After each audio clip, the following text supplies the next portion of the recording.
Kalahati nga pala pare. Kalahati na kalahati. Kalahati lang po. Tama nga sabi ni boss.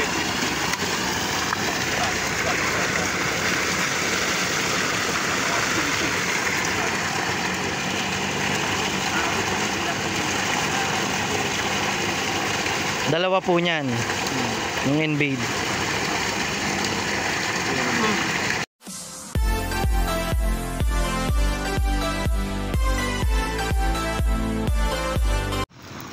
Magandang araw po mga kasaka. Dito po tayo sa Calapan. Ano po, at nakikita nyo po, ito pong nakapunla na ito. Ito po ay hybrid.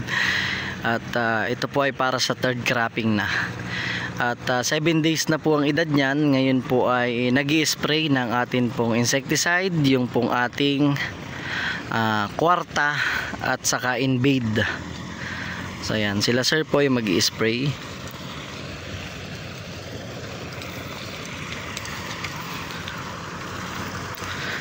So ang templada po ng ating kwarta, ito po is ito pong isang sachet na ito, 100 grams, 50 grams lang po sa isang knapsack sprayer.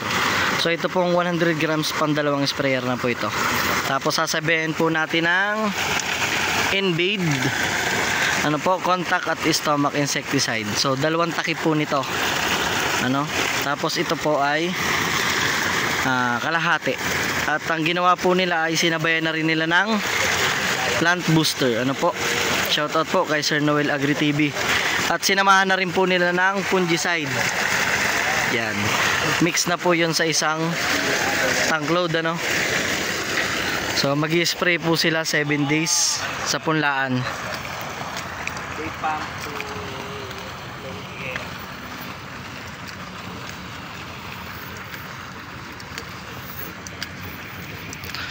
So yan, makikita nyo po dito sa amin, ano, merong naglaland prep, pagtatanim pa lang, merong ripening stage, at meron din pong mga inaani na.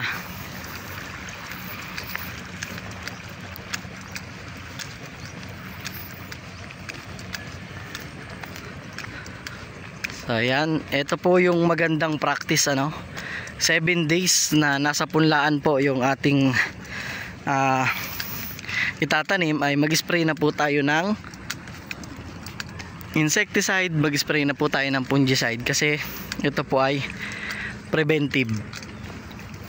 So makikita nyo po, ano, nakalinya siya, kasi ang gagamitin pong pagtatanim ay mechanical transplanter. So ayan, nakikita nyo po, ano, nag-a-apply na po ng insecticide, 7 days na nasa punlaan. Gumamit po na tayo ng kwarta, systemic insecticide, at yung pong ating Invade, yun po ay contact at stomach action. So kompleto na po, ano, may kasama pa rin pong fungicide. So yan, dahan-dahan lang po ang pag-spray.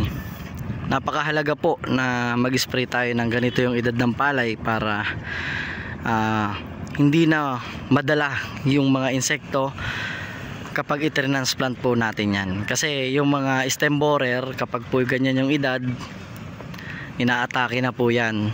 Tapos pag nilipat, madadala po nila yon. So ito po yung pinakamadaling paraan para mag-apply ng insecticide, fungicide. Kasi po pag yan ay i-transplant na, napakalawak na po nang i-sprayhan natin. Samantalang kung nandito pa lang sa punlaan, ina-sprayhan na natin, so magagamit lang natin dyan ilang sprayer lang, unlike pag nakatransplant na. Pero syempre kahit nakatransplant, gagamitan pa rin po natin yan ng insecticide. Ito po ay as preventive na.